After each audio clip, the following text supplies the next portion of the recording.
Pembahasan di malam hari ini biasa kita akan membahas nasihat-nasihat ringan tentang beberapa kebiasaan buruk yang kita terkadang lakukan di rumah-rumah kita, tapi kebiasaan-kebiasaan itu rupanya memadaratkan kita dengan terhalangnya rizki, berkah dan juga kebaikan di dalamnya. Apa saja kebiasaan-kebiasaan buruk itu?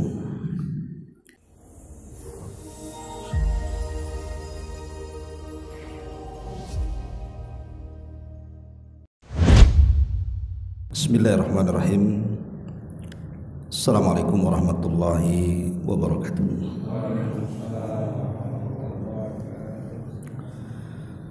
Alhamdulillah wassalatu wassalamu ala Rasulillah wa ala alihi wa sahbihi wa mawalah wa la hawla wa la quwwata illa billahi wa ba'du. Alhamdulillah, segala puja dan puji hanya milik Allah Jalla fi'ula. Salawat dan juga salam kita hadiahkan kepada Rasul kita Nabi besar Muhammad sallallahu alaihi wa ala alihi wasallam. Hadirin dan hadirat rahimani wa rahimakumullah. Pembahasan di malam hari ini biasa kita akan membahas nasihat-nasihat ringan tentang beberapa kebiasaan buruk yang kita terkadang lakukan di rumah-rumah kita, tapi kebiasaan-kebiasaan itu rupanya memadaratkan kita dengan terhalangnya rizki, berkah dan juga kebaikan di dalamnya. Apa saja kebiasaan-kebiasaan buruk itu? Ma'asyiral muslimin wal muslimat rahimani wa rahimakumullah. Yang pertama, suka menampakkan kekayaan lewat medsos. Ini sering terjadi.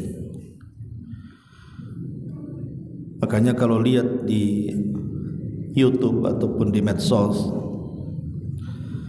ada orang-orang bangga dengan selalu memperlihatkan kekayaannya.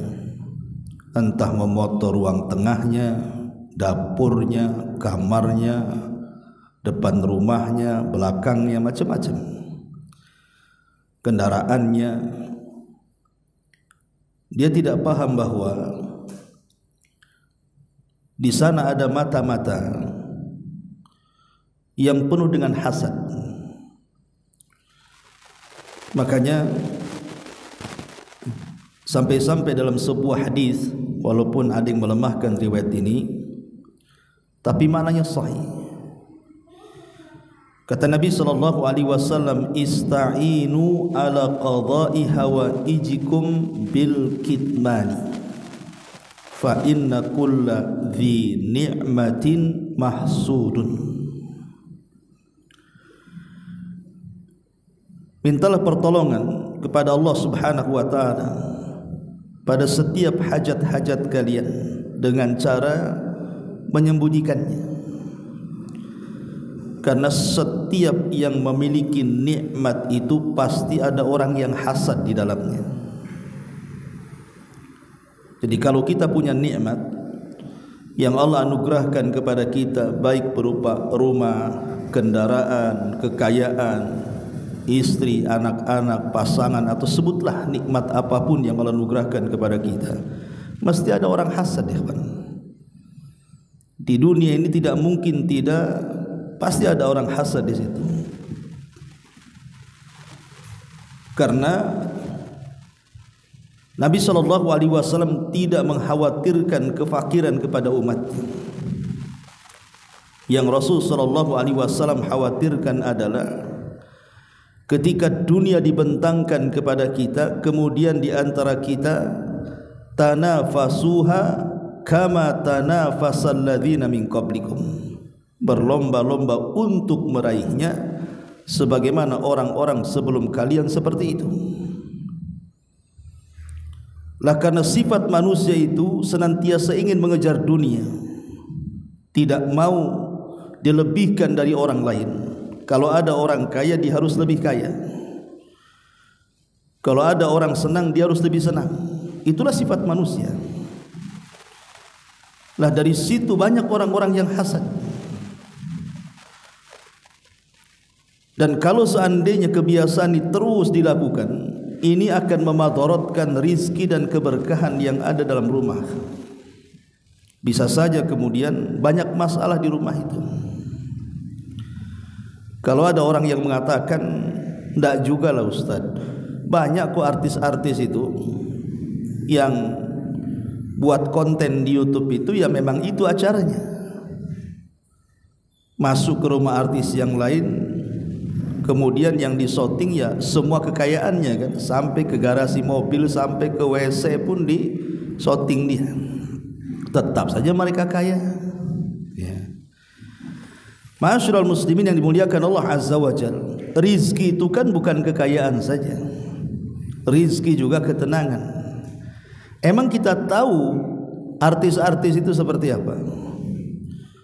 Boleh jadi yang zahir nampak kepada kita senang-senang saja, tapi betapa banyak kemudian para artis itu yang bercerai, bermasalah rumah tangganya, kadang-kadang ditimpa penyakit yang enggak kunjung sembuh-sembuh, enggak ada obatnya, kadang-kadang sampai meninggal dunia. Nauzubillah. Ya. Ma'asyiral muslimin yang dimuliakan Allah Azza wa Jalla, maka percayalah kepada wahyu, percaya kepada Al-Quran dan Sunnah Nabi Sallallahu Alaihi Wasallam, bahwa setiap nikmat itu pasti ada orang yang hasad. Makanya tinggalkan kebiasaan seperti ini. Kalaupun antum punya kekayaan, sembunyikan sajalah. Pamannya antum punya uang banyak, punya emas banyak, sembunyikan, tidak perlu kemudian diberitahu orang. Cukuplah antum dengan Allah Subhanahu wa taala saja. Karena ini akan memadaratkan kita kalau seandainya diberitahu kepada orang. Lalu bagaimana dengan ayat Al-Quran, fa bi ni'mati rabbika fahaddits? Maka dengan nikmat Allah ceritakan, tampakkan. Ayat ini bukan berarti menyuruh kita untuk menampakkan nikmat yang Allah anugerahkan kepada kita dengan cara disebarkan di dunia medsos. Bukan, ayat ini bukan cerita itu. Ayat ini maksudnya dengan nikmat Allah kita disuruh menampakkan atau menghabarkan dengan lisan kita. Maksudnya disuruh untuk bersyukur dengan lisan. Jadi kalau kita mendapatkan nikmat, kita katakan alhamdulillah. Kemudian kita undang para fuqara wal masakin, beri mereka makan. Itu maksudnya. Tapi kenyataannya bukan seperti itu. Mereka menampakkan kekayaan dan kenikmatan itu hanya semata-mata untuk ria saja, ngompori, manas-manasi yang lainnya kan itu ya. Tengok aku punya mobil bagus, dia enggak, gitu maksudnya. Lah ini bahaya yang seperti ini, karena akan mengantarkan kepada pamer, ria dan begitu seterusnya. Dan yang lebih parah, bisa saja kemudian terkena hasadnya orang yang hasad. Ini yang pertama. Ma'asyiral muslimin wal muslimat rahimani wa rahimakumullah. Kemudian yang kedua, kebiasaan buruk ini adalah meninggalkan Al-Quran di dalam rumah kita. Terkadang ada rumah itu selama 1 tahun tidak dibacakan Al-Quran, atau tidak mendengar Al-Quran dibacakan di dalamnya. Padahal di banyak ayat dalam Al-Quran bahwa Al-Quran itu adalah mubarak, penuh dengan berkah dan akan mendatangkan berkah. Dan sebaliknya, rumah-rumah yang tidak dibacakan Al-Quran itu seperti rumah roboh, kata Rasul. Kata Nabi SAW dalam sebuah riwayat bahwa rumah yang tidak dibacakan Al-Quran itu kabaitil kharib, seperti rumah roboh. Lihatlah rumah roboh seperti apa. Bahkan dinyatakan dalam hadis yang lain, Rasul mengatakan la taj'alu buyutakum maqabir. Janganlah kalian jadikan rumah-rumah kalian itu seperti kuburan. Lihat, kuburan sepi, tidak ada orang baca Quran di situ. Inna syaitan yanfiru minal baiti alladhi tuqra'u fihi suratul Baqarah, kata Rasul. Dan setan akan lari dari rumah yang dibacakan padanya Al-Quran, terkhusus surah Al-Baqarah. Jadi kalau orang tidak pernah membaca Al-Quran dalam rumah, atau tidak pernah disetelkan murattal Al-Quran dalam rumah, hakikatnya rumah itu penuh dengan setan. Setan inilah yang banyak membawa muskilah, membawa petaka dalam rumah. Ya setan, siapa lagi aktor di belakangnya kalau bukan setan? Makanya orang yang jauh dari Al-Quran, rumah-rumah mereka pasti banyak masalah. Masalahnya banyak, dan rumah itu tidak akan ada berkahnya. Maka jangan sampai kemudian kita meninggalkan Al-Quran di dalam rumah-rumah kita. Maksudnya dibaca, bukan dibeli, ditaruh pula di etalase, bukan itu. Karena ada juga yang sok-sokan gitu kan, ketika ngasih mahar sama istrinya Al-Quran. Ketika sudah dikasih Al-Quran, tak dibaca pula Al-Quran itu, ya, sampai meninggal. Ada masalah tuh, ya. Kita ini sekarang krisis buta huruf ya terhadap Al-Quranul Karim. Banyak orang-orang tua yang usianya sudah di atas 40 itu masih belum sanggup membaca Al-Quran dengan baik. Bahkan sebagian mereka tak bunyi karena tak bisa baca. Sementara KTP mereka Muslim kan gitu. Harusnya kalau mengaku orang Islam jangan malu belajar Al-Quran, karena itu identitas masalahnya. Dan bacalah Al-Quran itu di rumah-rumah, karena kebiasaan para sahabat Nabi SAW, mereka tidak pernah meninggalkan Al-Quran di rumah-rumah mereka. Dan itu dijelaskan dalam sebuah riwayat, satu hari Nabi SAW keluar di malam hari, maka tidak ada satu rumah dari rumah orang-orang Ansar Madinah kecuali keluar suara Quran. Sampai akhirnya Rasul berhenti di satu rumah yang bacaannya sangat indah sekali. Rasul pun tertegun karena indahnya suara sahabat yang membaca dalam rumah itu. Sampai tidak sadar Rasul mendengarkan dia membaca Quran sampai mendekati waktu fajar. Saking asiknya. Ketika sudah sadar mendekati waktu fajar, langsung pulang Rasul, karena dia harus menjadi imam salat subuh kan begitu. Rupanya setelah melaksanakan salat subuh, Rasul memanggil sahabat yang membaca Quran itu. Rupanya sahabat itu adalah Abu Musa al-Ash'ari radhiyallahu anhu. Apa kata Nabi SAW kepada Abu Musa? Ya Abu Musa, semalam aku mendengar suaramu dan suaramu sangat indah. Kata Abu Musa, Rasul, kenapa kau tidak beritahu? Kalau aku tahu engkau ada di samping rumahku, ku indahkan lagi suaraku, katanya. Enggak tahu saja, yaitu standar lah, itulah suaraku, katanya. Kemudian Rasul mengatakan, ya Aba Musa, la sautuka kamizmar min mazamiri ali Daud. Ya Aba Musa, suaramu sungguh indah seperti suara Daud ketika taranum Zabur, katanya. Ini yang kedua, ya, kebiasaan buruk meninggalkan Al-Quran. Kemudian yang ketiga, banyak maksiat. Banyak melakukan maksiat di dalam rumah, seperti mendengarkan musik. Kadang-kadang mendengarkan musik itu bukan didengarkan dia saja, kalau bisa tetangganya dengar. Dengan cara apa? Full volumenya. Musiknya pula lah musik yang gak jelas, ya. Itulah koplo atau apa istilahnya kan, dangdut, macam-macam lah musik itu kan, ganggu orang. Bahkan saya itu punya tetangga dekat pesantren itu kalau nyetel musik, masya Allah, sangat mengganggu santri baca Quran di sana. Nah, santri-santri ini kadang-kadang yang baru masuk kan, masih awam, ya ikut goyang-goyang juga, kecuali yang tahu hukumnya kan itu.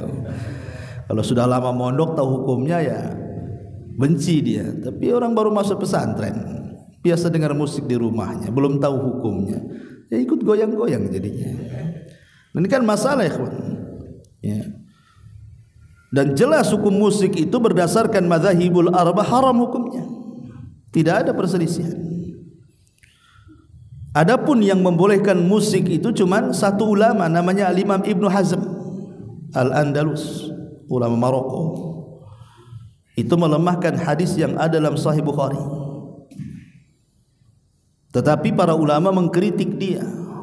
Bahkan jumhurul ulama mengharamkannya.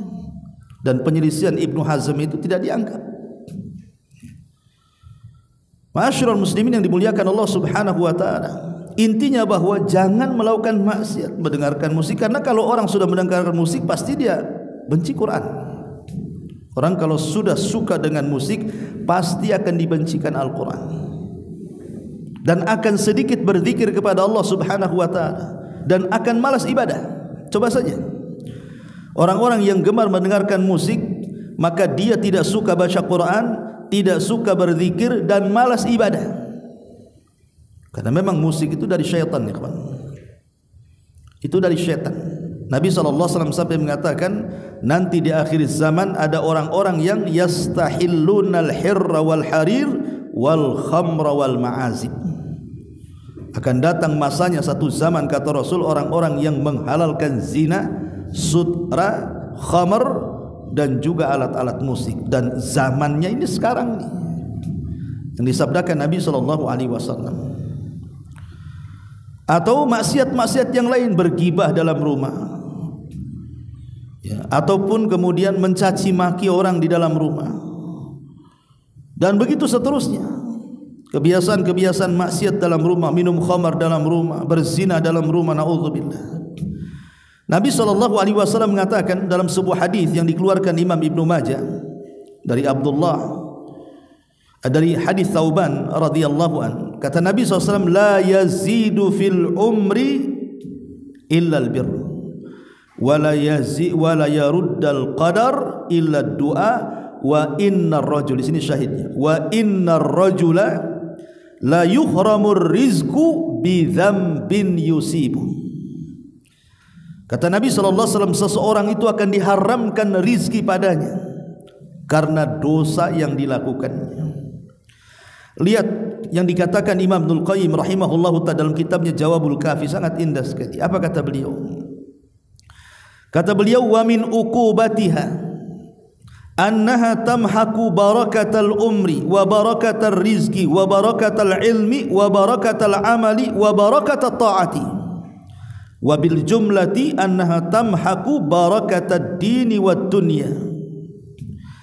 Kata Imam Ibnul Qayyim rahimahullahu ta'ala, yang namanya maksiat itu dipastikan menghilangkan barakah umur, barakah rizki, barakah ilmu, barakah amal, barakah taat, atau secara global menghilangkan barakah dunia dan akhirat, katanya.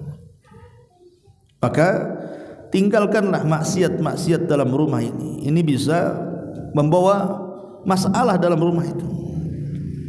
Ini kebiasaan yang ketiga. Kemudian kebiasaan yang keempat adalah suka tidur terlalu lama, mulai dari malam sampai terbit matahari. Terkadang tidak bangun di waktu subuh, atau kadang-kadang bangun di waktu subuh, tidur lagi pula dia sampai jam 7, jam 8 baru bangun. Ini kebiasaan buruk. Karena kita tahu bahwa waktu yang sangat diberkahi atas lisan Nabi SAW adalah waktu setelah subuh sampai terbit matahari.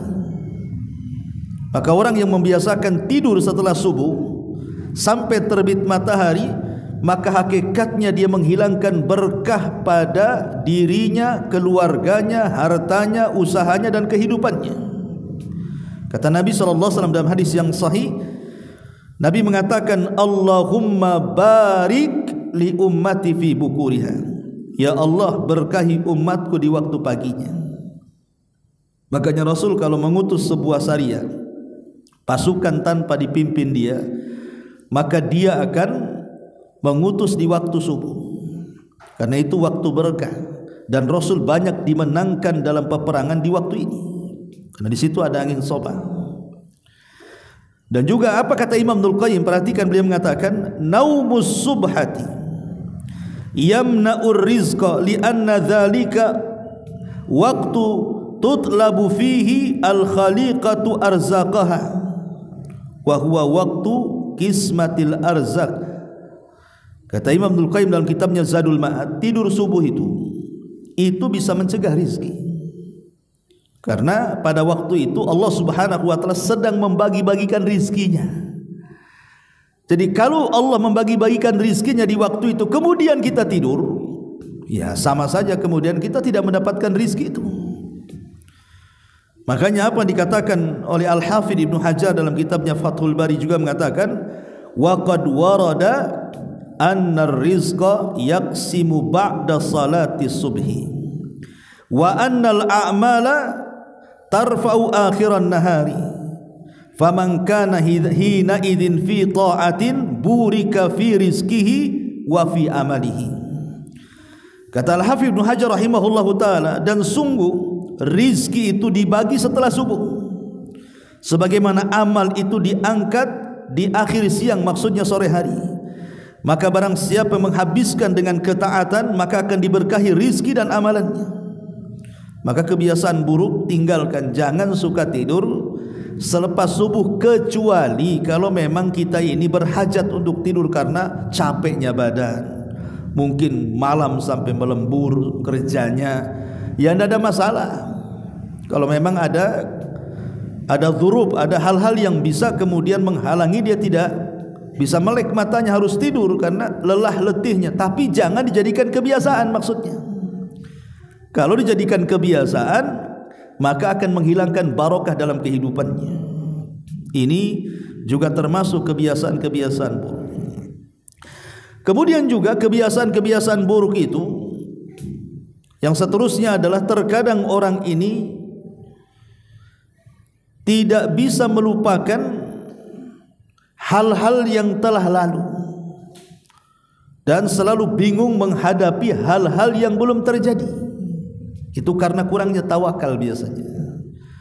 Pamannya dulunya pernah sukses kemudian bangkrut, mikir terus, napalah saya bangkrut katanya. Dulunya pernah kemudian kaya kemudian miskin, mikir saja, kenapa saya bisa miskin.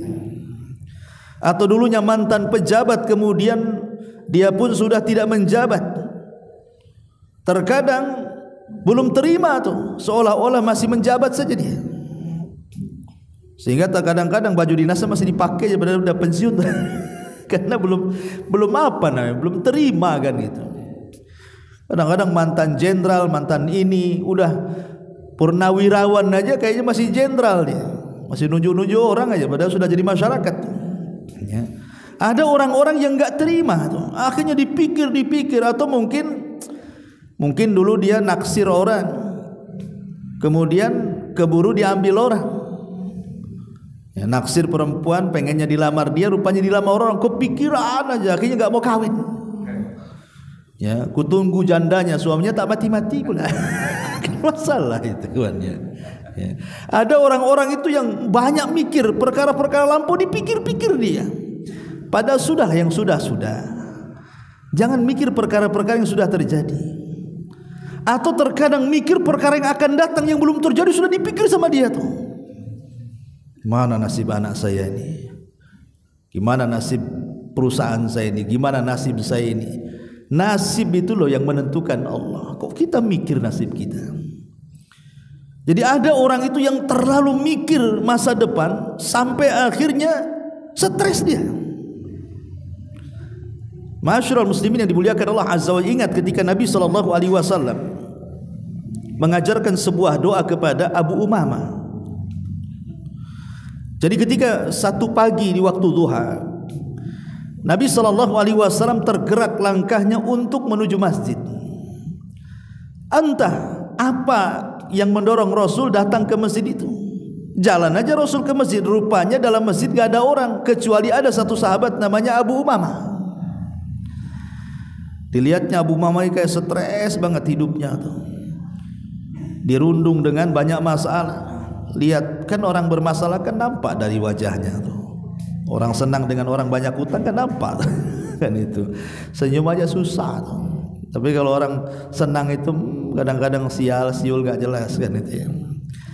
Jadi Nabi SAW bertanya kepada Abu Umamah itu, "Hei Abu Umamah, ini bukan waktu sholat, ngapain kau di masjid?" Kata Abu Umamah, "Humumun lazimatni wa duyunun ya Rasulullah."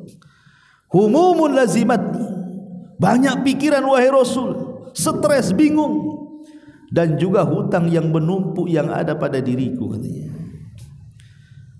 Kemudian Nabi SAW mengatakan, "Ya Aba Umamah, maukah ku ajarkan kepadamu beberapa kalimat yang kalau kau baca di pagi dan sore hari, masalahmu akan selesai?" Kata Abu Umamah, "Tentu wahai Rasul, ajarkan kalimat itu." Maka Nabi SAW mengajarkan kepada Abu Umamah, katakan, "Ya Aba Umamah, di pagi dan petang hari, Allahumma inni a'udzubika minal hammi wal hazan, wa a'udzubika minal ajzi wal kasal, wa a'udzubika minal jubni wal bukhli, wa a'udzubika min ghalabatid daini wa qahrir rijal." Artinya, ya Allah, aku berlindung kepadamu dari kegundahan dan kesedihan. Lihat, Rasulullah SAW meminta kepada Allah dalam doa ini yang diajarkan kepada Abu Umamah agar kita berlindung dari dua perkara. Pertama, kegundahan, yang kedua, kesedihan. Alham artinya gundah, stres itu karena memikirkan sesuatu yang belum terjadi. Adapun sedih memikirkan sesuatu yang sudah terjadi. Jadi nggak usah dipikir, ya. Yang sudah terjadi sudahlah, kan begitu. Yang akan terjadi minta kepada Allah, bukan dipikirin. Minta kepada Allah Subhanahu wa taala kebaikan. Jadi pertama kali doa ini diajarkan kepada Abi Umamah adalah berlindung dari dua perkara, kebingungan dan kesedihan. Kemudian kelemahan dan kemalasan. Kemudian juga kepengecutan dan kebakhilan, dan hutang serta terkalahkan jasa manusia kepada kita. Walaupun hadis ini sebagian ulama melemahkan, tapi ada penguatnya dalam riwayat yang lain dengan lafaz yang sama doanya ini, ya. Ma'asyiral muslimin wal muslimat rahimani wa rahimakumullah. Maka tinggalkan kebiasaan buruk seperti ini, karena biasanya kalau orang suka mikir-mikir itu melemahkan badan, ikhwan. Orang kalau stres itu lemah badannya, akhirnya banyak penyakit sampai kepada kita. 70% penyakit itu datang dari pikiran biasanya, 30% dari makanan saja. Ma'asyiral muslimin yang dimuliakan Allah Subhanahu wa taala. Kemudian yang selanjutnya adalah orang kadang-kadang suka melihat kekayaan orang, kemudian timbul dalam hatinya tidak redha dengan pemberian Allah. Jadi ketika melihat tetangganya sukses gitu ya, rumahnya bagus, kendaraannya mewah, tanahnya luas, uangnya banyak, bolak-balik shopping dan begitu seterusnya, sementara dia asik ngontrak saja, ngontrak pun rumahnya diruli, ya. Kadang-kadang usahanya pun asik, ya, sepi, nggak ada sukses-suksesnya, akhirnya memandang tidak redha dia. Rasanya, kenapa Allah tidak adil ya sama saya ini? Kenapa orang itu disenangkan kok saya pula susah terus? Ya. Lah ini pikiran-pikiran seperti ini hilangkan. Karena Nabi SAW mengatakan bahwa innallaha qasama akhlaqakum kama qasama arzaqakum. Ingat, Allah Subhanahu wa taala itu membagi-bagi rizki itu sebagaimana telah membagi akhlak kalian. Jadi rizki itu sudah dibagi-bagi sedemikian rupa oleh Allah Azza wa Jalla dan seadil-adilnya. Makanya kenapa Nabi SAW itu sampai mengatakan dalam hadis yang sahih, ajaban li amril mu'min, inna amrahu kullahu khair, katanya. Sungguh mengherankan nih perkaranya seorang mukmin ini. Semua perkara yang menimpa dia semuanya dianggap baik. In asabathu sarra syakara fakana khairan lahu. wa in asabathu dharra sabara fakana khairan lahu. Kalau ditimpa nikmat bersyukur dia, kalau ditimpa musibah bersabar dia. Jadi ikhwatu fiddin muliakan Allah Azza wa Jalla, kita harus paham bahwa terkadang apa yang kita benci itu rupanya baik pula di hadapan Allah. Lihat ketika kita susah umpamanya, banyaklah waktu yang kita bisa pakai untuk ibadah kan. Karena ada orang-orang kaya itu ikhwan, mereka diazab dengan kekayaannya, diuji dengan kekayaannya. Harusnya orang-orang kaya itu kan sudahlah kalau dah kaya itu, kadang-kadang kekayaannya juga tidak akan habis berpuluh-puluh tahun. Harusnya itu kan mereka istirahat, ya, rajin datang ke masjid, rajin datang ke pengajian gitu ya, rajin ibadah, karena dia tidak bekerja pun makan. Ya. Tapi ada orang yang semakin kaya diazab dengan kekayaannya, sampai tidak ada waktu untuk ibadah. Malah anehnya itu nggak ada waktu untuk ibadah, ya, karena terkadang dia punya perusahaan, buat lagi cabang sana, cabang sini, cabang sana, cabang sini, padahal sudah kaya dia. Ada orang-orang yang stres, kadang-kadang tidurnya pun tidak senyenyak orang miskin yang ada di Ruli. Kadang-kadang tidurnya sebentar, kadang nggak bisa tidur kecuali minum obat, ya kan? Tapi ada orang-orang yang Allah susahkan itu, subhanallah, dia kerja ala kadarnya, tapi keluarganya bisa makan, waktunya luang, bisa datang ke pengajian, ya kan? Bisa melakukan ibadah-ibadah yang lainnya. Harusnya kan disyukuri dari segi ini sebenarnya. Bahwa terkadang ada orang-orang itu yang menganggap perbuatan itu buruk di mata dia, rupanya baik pula di mata Allah Subhanahu wa taala. Itulah yang difirmankan Allah Azza wa Jalla, wa asa an takrahu syai'an wa huwa khairul lakum. Terkadang apa yang Anda anggap buruk itu baik pula di hadapan Allah. Karena ada orang-orang itu sengaja dimiskinkan terus sama Allah, tidak dikaya-kayakan itu, sebab kalau dia kaya jadi korun, itu masalahnya. Ya. Kan banyak yang seperti itu. Waktu miskin dia bercita-cita, enak kali kalau kaya ini katanya. Bisalah ke pengajian pakai mobil. Sudah dapat mobil, enggak neksi malah dia. Enggak ada datang ke masjid, malah putar-putar di mall. Ya. Jadi ada yang seperti itu. Makanya ini kebiasaan buruk juga. Makanya jangan suka memandang nikmat orang. Kata Nabi SAW, ungduru ila man huwa asfala minkum wala tangduru ila man huwa fawqakum fahuwa ajdar alla tajdar ni'matallahi alaikum. Jangan pernah memandang ke atas, pandang ke bawah, kata Nabi, karena itu lebih bisa membuat kalian bersyukur akan nikmat yang Allah anugerahkan kepada kalian. Orang kalau suka memandang ke atas, memandang yang lebih dari kita dari segi dunia, ikhwan, pasti hati kita ini rusak jadinya. Maka kalau bisa itu jangan mandang ke atas, pegel juga kalau kita nenggak terus itu.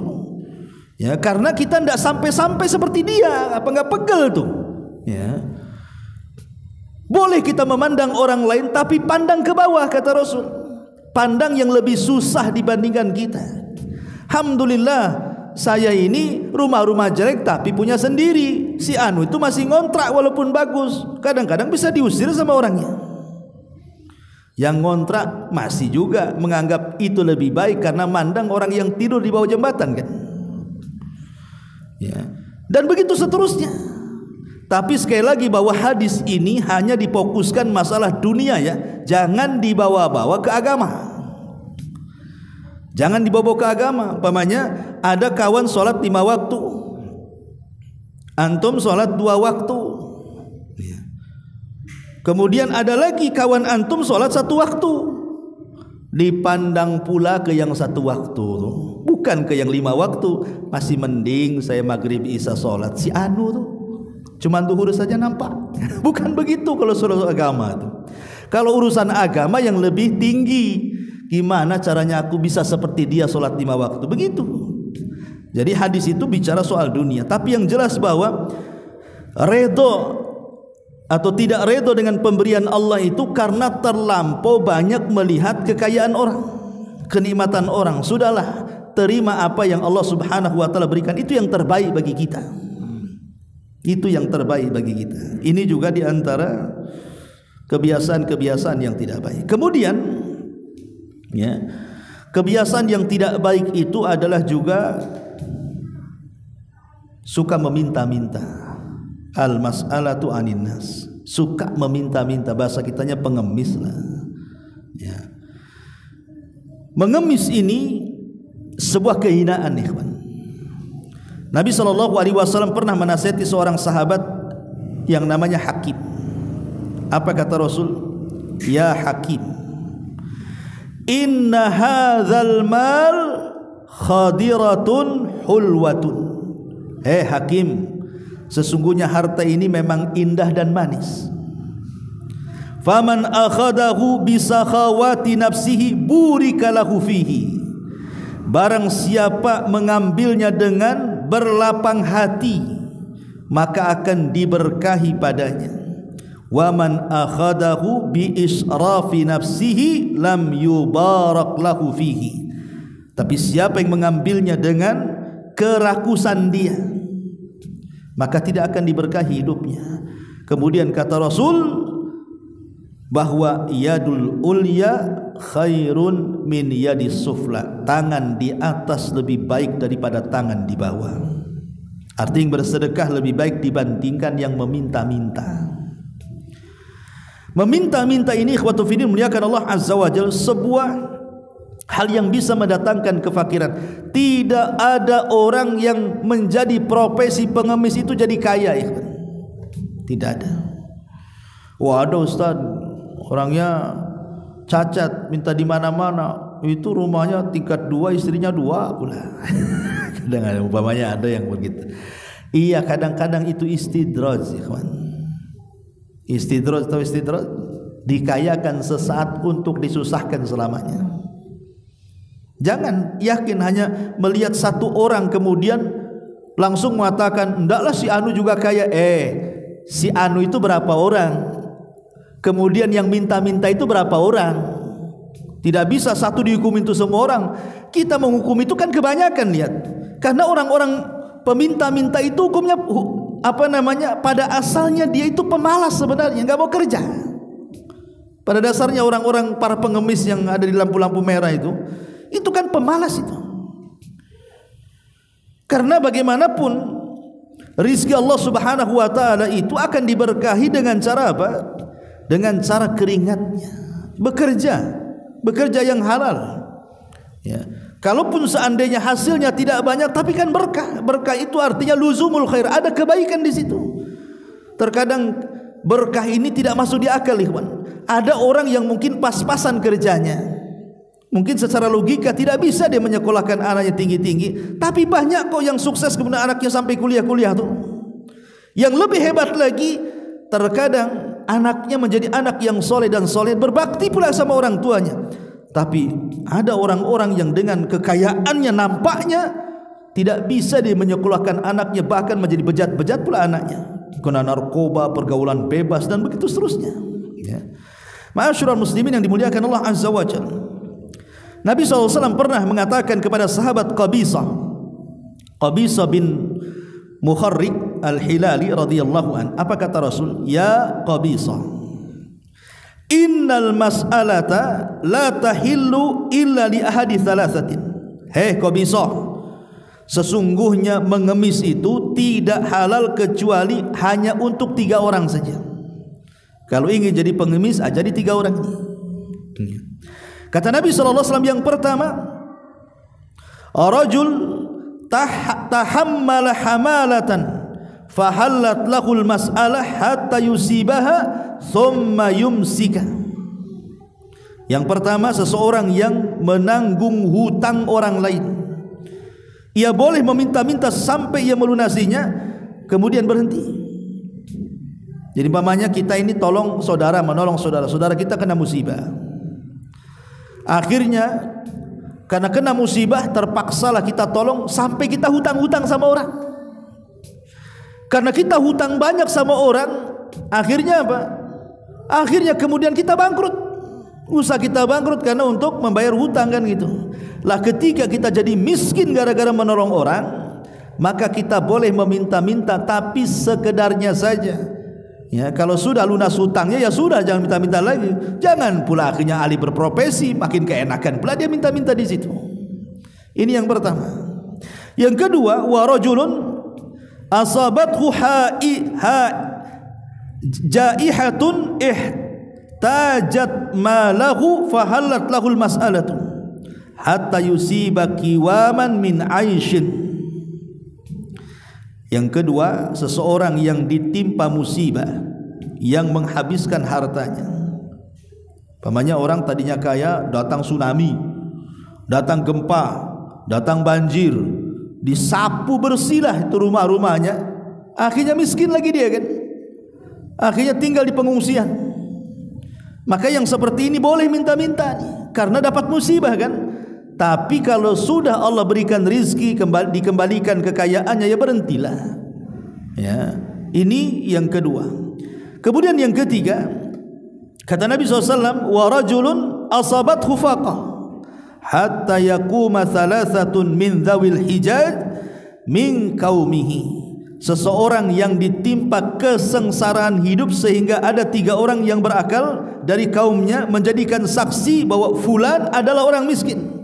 Umpamanya janda-janda yang sudah tua, janda-janda yang sudah usia 60, ya 70, enggak punya suami lagi. Kemudian juga mau kerja juga enggak kuat lagi karena sudah tua kan itu. Menghidupi dirinya saja susah, apalagi kemudian dia sakit. Maka tidak mengapa orang yang seperti ini minta-minta, asal disaksikan bahwa memang dia orang miskin. Ya, karena banyak juga kemudian jadi sindikat itu kadang-kadang.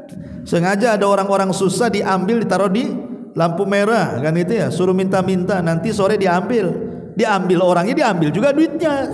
Ada sindikat-sindikat kayak gitu tuh. Ya, ini kan sudah masuknya bab mafia di sini. Ya. Jadi orang yang meminta-minta boleh kalau memang 3 perkara ini. Kalau tidak 3 perkara ini tidak dibolehkan.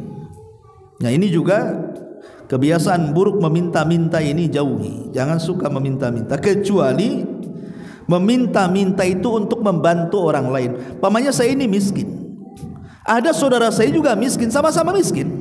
Ya. Saya juga susah cari pekerjaan, kawan pula juga sama susah cari pekerjaan. Maka saya ngomong sama antum yang kaya itu, Pak, Bang, tolonglah bantu tetangga saya itu, dia susah. Padahal dia susah juga tuh.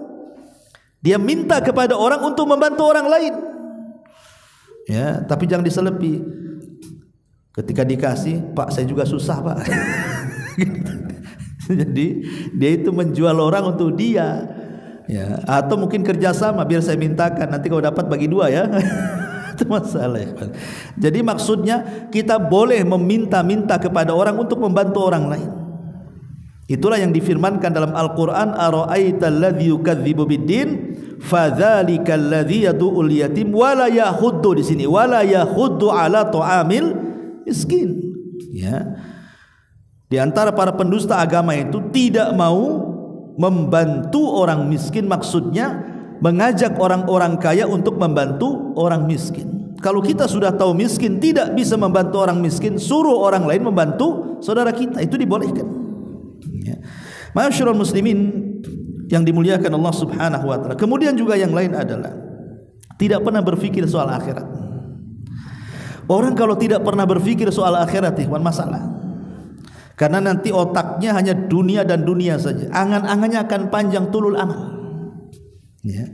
Orang kalau nggak berpikir akhirat, pasti akan tulul amal. Banyak angan-angannya. Dan kalau sudah banyak angan-angan, terkadang ingin terbang tak punya sayap, ingin mencapai sesuatu, apalah daya sampai ke situ, akhirnya stres sendiri hidupnya tuh. Lah akhirnya kemudian segala cara dia akan lakukan, yang penting dia kaya gitu, walaupun harus kemudian bertaruh, berjudi, maling, nyolong, korupsi, atau apa namanya maksiat-maksiat itu, mendolimi orang lain. Nah, itulah gawat akhirnya kan, karena tidak pernah berpikir soal akhirat.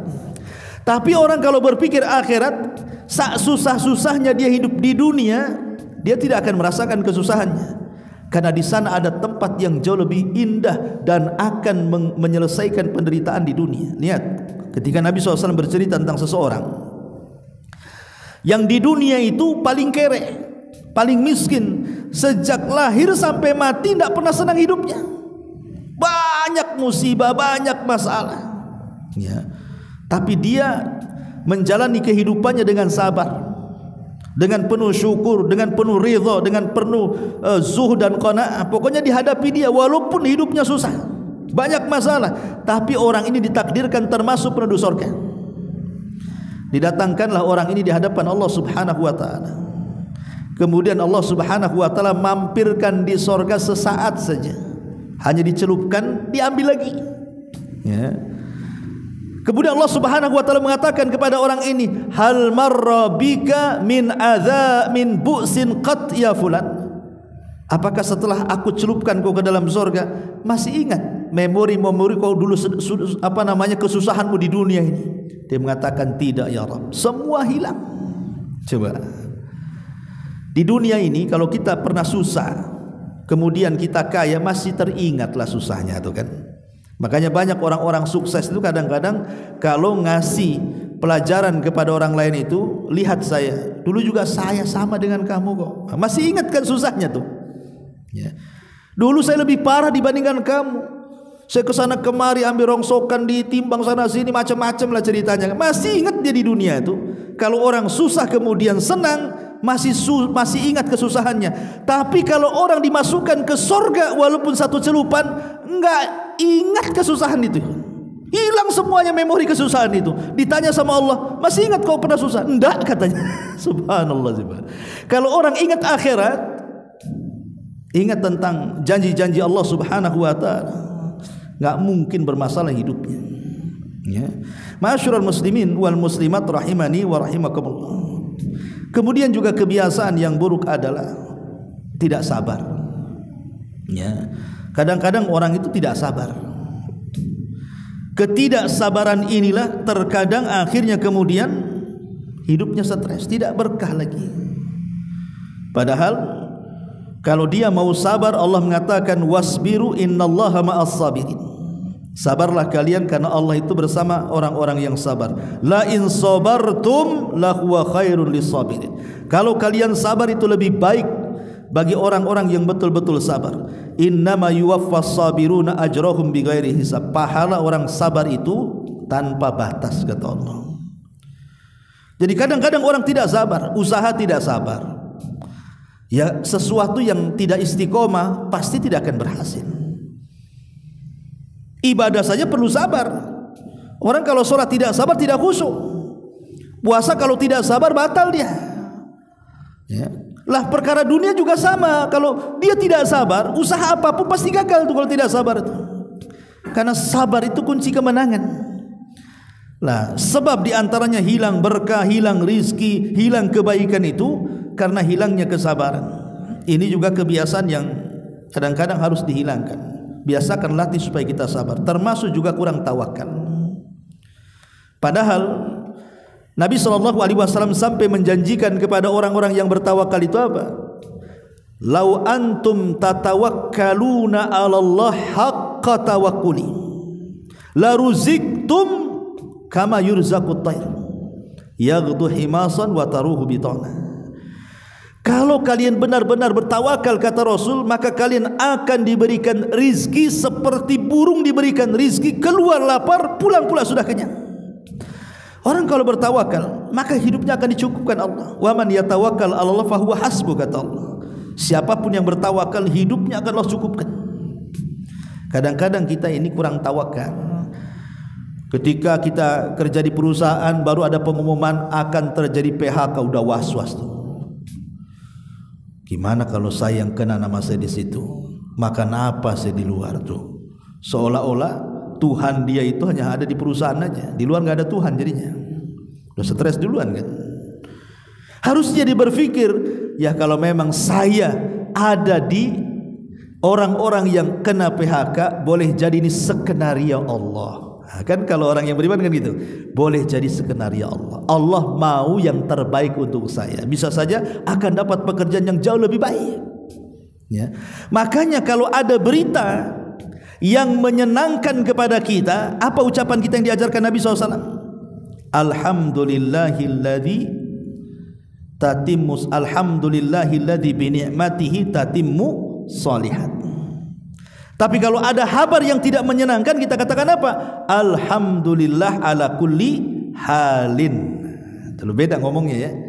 Jadi kalau ada berita-berita yang menyenangkan bagi kita, disunahkan kita membaca Alhamdulillahilladzi bi ni'matihi tatimmu shalihat. Segala puja dan puji hanya milik Allah. Bi ni'matihi, dengan kenikmatan yang Allah anugerahkan kepada kita, tatimmu shalihat, sempurnalah kesolehan-kesolehan. Tapi kalau beritanya buruk, tetap kita harus memuji Allah juga. Tapi kita katakan apa? Alhamdulillah ala kulli hal. Segala puja dan puji kepada Allah dalam kondisi apapun. Karena Allah itu harus tetap kita puji, walaupun dalam keadaan senang ataupun dalam keadaan susah. Jangan memuji Allah ketika senang, ketika susah tidak memuji Allah. Tidak boleh. Allah itu harus senantiasa kita puja dan puji, walaupun kita senang ataupun susah. Cuman kita bahasanya beda saja. Kalau beritanya senang, alhamdulillahilladzi bi ni'matihi tatimmu shalihat. Kalau beritanya susah, kita katakan alhamdulillah ala kulli halin. Itu yang diajarkan Nabi. Ya. Ma'asyiral muslimin wal muslimat rahimani wa rahimakumullah. Termasuk juga kita jarang membentengi kenikmatan-kenikmatan yang Allah anugerahkan kepada kita dengan doa yang diajarkan Nabi.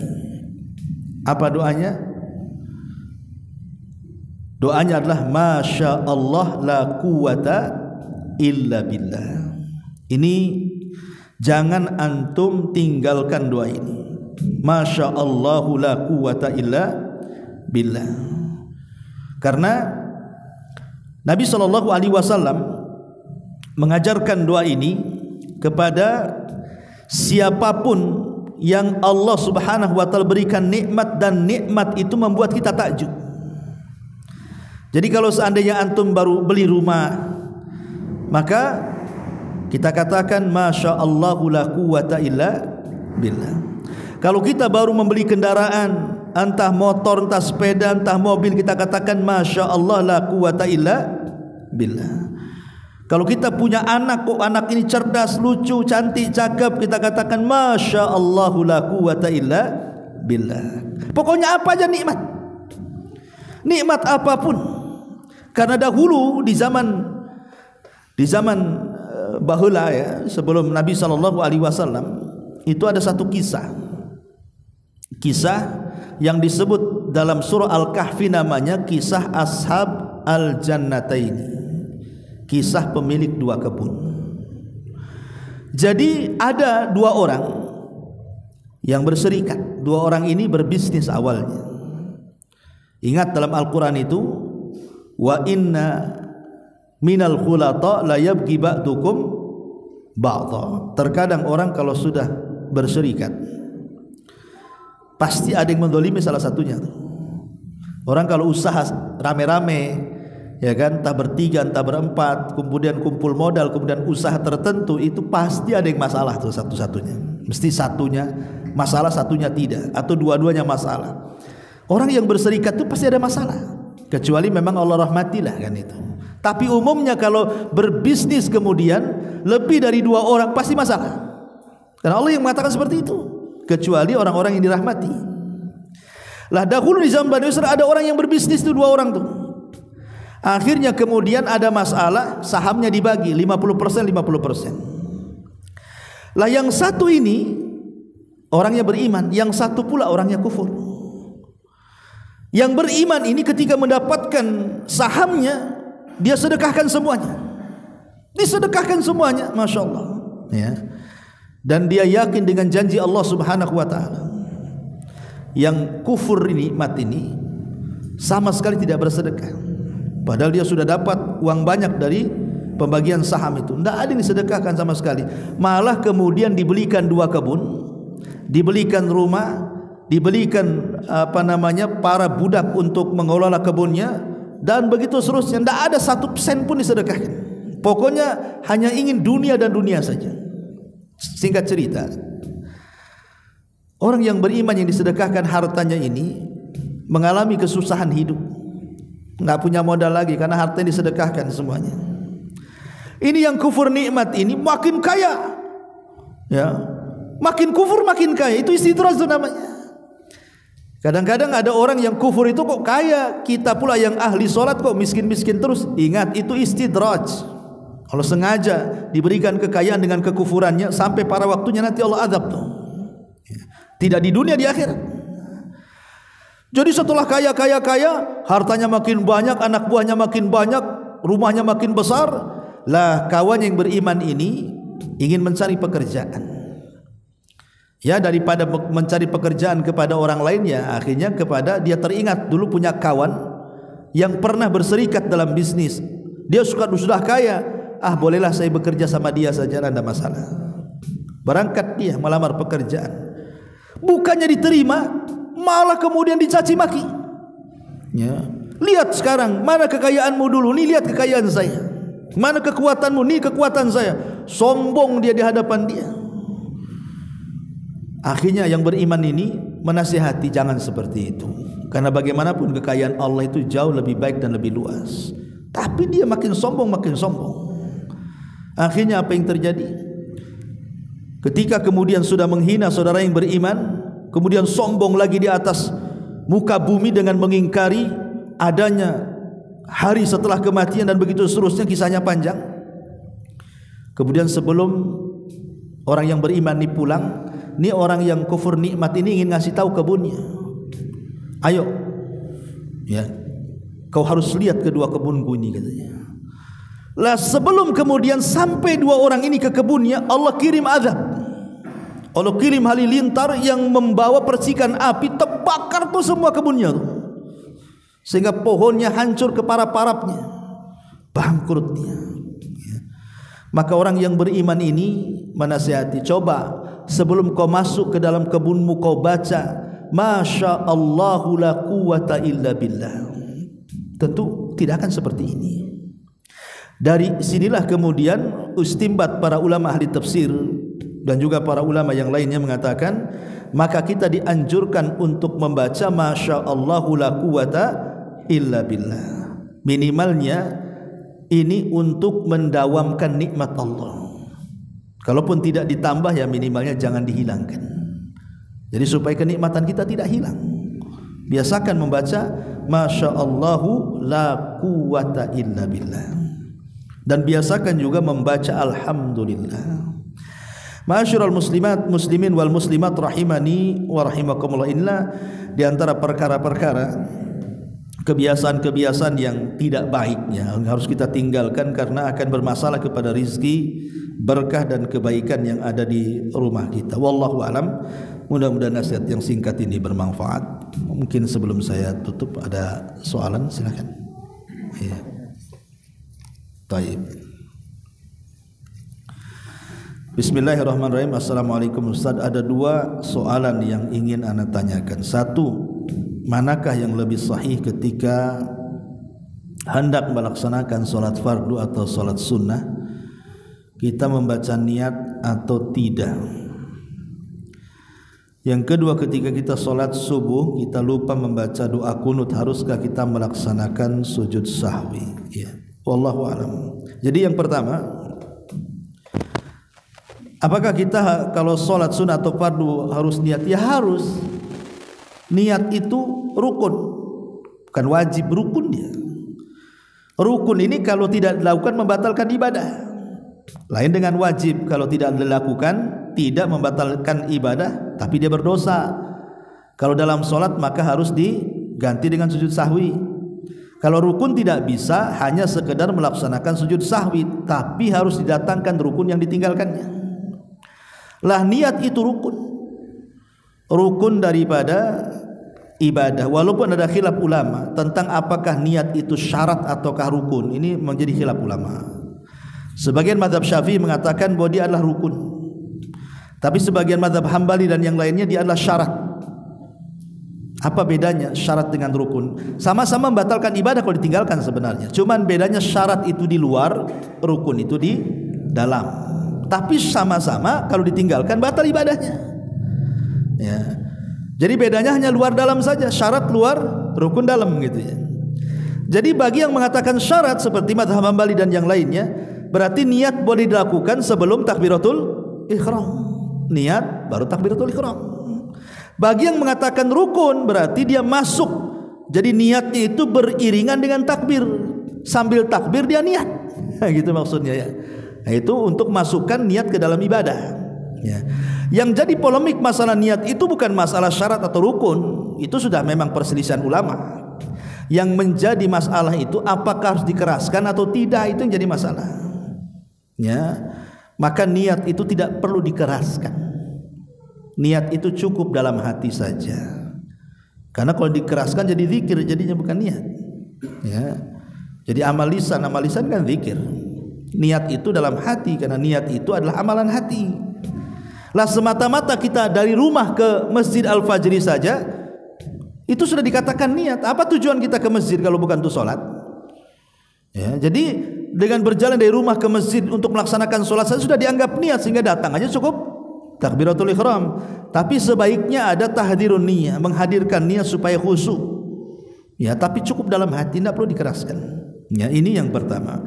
Kemudian yang kedua, ketika sholat subuh, masalah kunut ini masalah khilafiyah juga. Karena ada hadis Nabi SAW yang diriwayatkan oleh Imam At-Tabrani, di mana ada lafaz dalam sebuah riwayat itu, ya, kana Nabi SAW yaqnut hatta faraqad dunya. Nabi SAW senantiasa kunut subuh sampai meninggal dunia. Tambahan dalam hadis ini memang ada yang mensahihkan, ada yang melemahkan. Seperti Imam Syafi'i mensahihkan tambahan ini, Rasul kunut subuh sampai meninggal. Makanya salah satu imam yang mensyariatkan kunut subuh adalah Imam Syafi'i, karena yang mensahihkan tambahan tadi. Tapi ulama yang lain mengatakan lemah itu tambahan itu, tidak sahih, seperti dalam mazhab Hambali dan yang lainnya. Sehingga ketika mereka melemahkan tambahan dalam hadis itu, mereka mengatakan bahwa kunut itu bid'ah, tidak sunnah, sehingga tidak perlu dilakukan. Ya, dan bagi saya pribadi, saya cenderung yang memilih bahwa tambahan itu lemah dan tidak perlu kita berkunut. Ya. Tapi kalau seandainya ada saudara kita yang kunut, ya tidak masalah, silahkan. Dan kalau seandainya antum di posisi makmum, kemudian berimam kepada yang kunut, antum ikut kunut, jangan diam saja. Walaupun antum yang berpendapat tidak kunut, tapi kalau antum jadi makmum di hadapan imam yang kunut, ikut kunut. Sebagaimana pernyataan seseorang kepada Imam Ahmad. Imam Ahmad ditanya soal, ya imam, bagaimana hukum makmum yang berkeyakinan kunut itu bid'ah kepada imam yang berkeyakinan kunut itu sunnah? Apa kata Imam Ahmad? Kau harus kunut dan mengaminkannya. Kenapa? Karena Nabi SAW mengatakan, ju'ilal imam liyu'tamma bihi, dijadikan imam itu untuk diikuti makmum. Ya, karena kita mengambil keumuman hadis, ya, bahwa dijadikan imam itu untuk kita ikuti. Ya, jadi kita kunut, kata Imam Ahmad.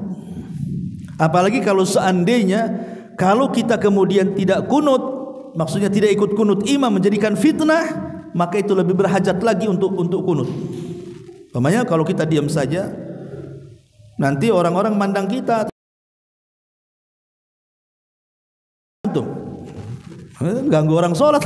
Lagi dia sholat, ya oke antum aja kan gitu ya. Jadi kalau ya, tapi kalau antum sholat subuh sendiri, karena antum berkeyakinan bahwa itu adalah tidak sah seperti pendapat Imam Syafi'i rahimahullahu taala yang kunut, ya silahkan saja. Ya, karena memang ada ulama juga yang mensahihkan riwayat itu, salah satunya Imam Syafi'i. Cuman dalam mazhab Syafi'i sendiri memang terjadi silang pendapat tentang hukum kunut. Ada yang mengatakan sunnah, ada yang mengatakan wajib. Ya. Bagi mazhab Syafi'i yang mengatakan wajib berarti meninggalkan kunut harus sujud sahwi. Bagi yang mengatakan sunnah dalam mazhab Syafi'i berarti yang meninggalkan kunut ya tidak perlu sahwi. Nah, itu saja sih sebenarnya pembahasannya. Ya, apakah dia masuk pada wajib ataukah pada sunnah? Wallahu a'lam. Baik, sampai di sini. Alhamdulillah, asyhadu an la ilaha illa anta astaghfiruka wa atubu ilaik. Allahu ta'ala alam. Assalamualaikum warahmatullahi wabarakatuh. Intinya bahwa tolong berakhlak kepada Allah. Membahas tafsir dari surah Al-Imran. Lahirlah Imam Muslim, Abi Dawud, Tirmidzi, Ibnu Hibban. Jadi ketika Yunus alaihi salatu wassalam terkena undian itu,